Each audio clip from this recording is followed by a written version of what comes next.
So I'm here with John Rossignol, who's the founder, owner, operator, vintner, lots of other things, but independent entrepreneur of Rossignol Estate Winery in Little Sand, Prince Edward Island. John, how long since you got started at this? Well, it's almost 25 years, or we could say a quarter of a century, but it's a long time. And when you got started, you were a real pioneer as far as anybody thinking you could make wine on Prince Edward Island, were you? Well, back then all the answers were no. Yeah.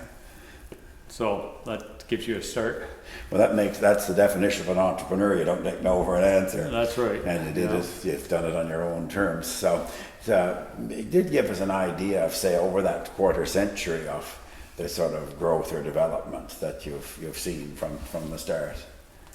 Well, we could compare it with governments, like the callback government is where it all started. And of course, at that point, that's when all the answers were no, and the rules went back to Prohibition days. Yeah.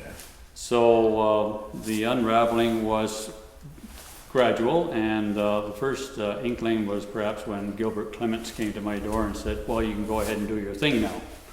So from there, it's just been a steady loosening up and unfolding of our regulations, and so now we have a nice little operation. And to kind of capture the scale of it, whether that might be the acres that you have in the ground or the volume that you produce sort of annually, what's the best way to kind of express that? Well, we did start with about 5 acres, and it's grown up to the 11 acres that we have now that we work right here. But we also buy grapes from other farmers, and plus fruit, of course, blueberries. So there's a lot of spin-off to the local community. And the greatest one of all is, of course, revenue for the tax collector. Yes, so we appreciate that.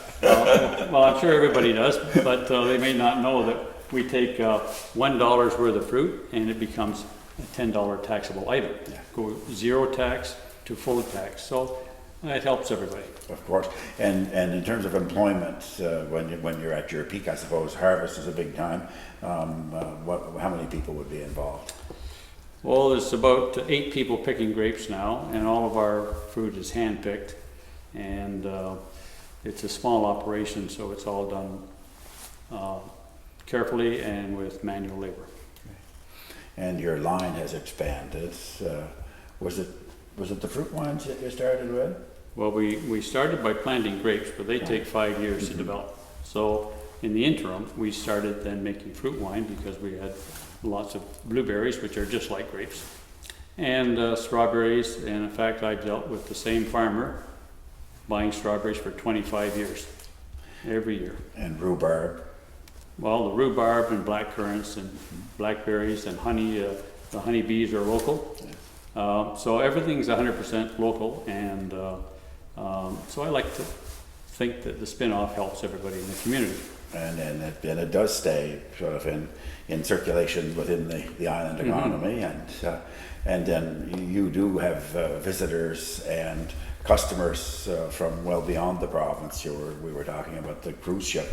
Yeah, the cruise ship. Have gone. That's right. We have the bulk of our customers now are repeat visitors.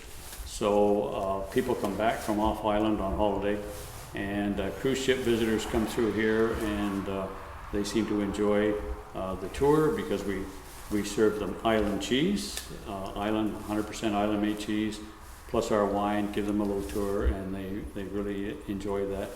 And in fact, they often say this is the highlight of their cruise, coming right here. And how many would you see this summer? Well, in the neighborhood of 2,500 people who have, these are just off the cruise ships that have come here specifically for a wine tour. So, we're quite happy with that. And then a big part of this is your continued creativity or innovation around product. The mead is, have you won an award for your mead? Lots of awards. Yeah. We have an award right here, and if you scan up across here, these are all awards for the fruit wines, and of course we have the same variety, the same selection of awards for table wines too. Well, that's So- fantastic. In fact, we've picked up about 60 awards over the last number of years. And I guess it's just a third-party recognition for us, you know, just allows us to know where we are in terms of quality. And it helps to put Prince Edward Island on the map. I've I- certainly I seen your should product think so. on the mainland in the Mhm. stores, and it's always got a closely identified with quality here in PEI. And if you travel abroad, you might see it in China. Yeah, I have actually. I'm glad you mentioned that. Yes, there's a particular store where they have Canadian product, and I've seen it's there. Good. And well, look, this is fantastic to get here and to know that you're still driving hard on your quarter century plus, and that's a lot of customers are saying yes to you. Yes, well, thank you.